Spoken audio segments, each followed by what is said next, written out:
most of the time, when you get right down to it, most people have a good heart and they really want to help people who are less fortunate. And it's just a matter of how do you go about doing things sometimes.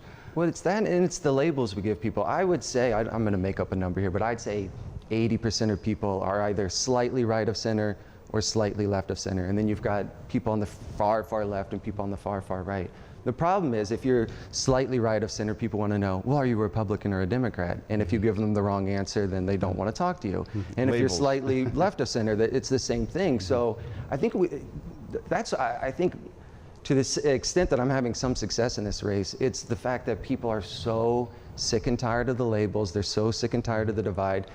You know, one of the first questions anyone says is, oh, you're running for mayor, are you a Republican or a Democrat? And I said, neither. I said, you know, I was a Democrat for 22 years, but I got fed up with party politics, and now I'm just, if I like an idea, I'm going to say I like that idea. If I like a person, I'm going to say I like that person, but I'm not going to write someone off because they have an R or a D in front of their name.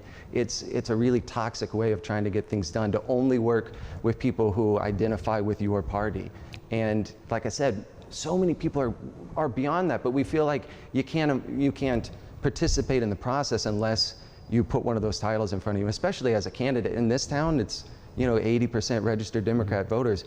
People feel like, you know, if I'm not a Democrat, why would I even try? And I just think that's really sad. We need good leaders, we need good ideas, and we need a whole lot less party politics.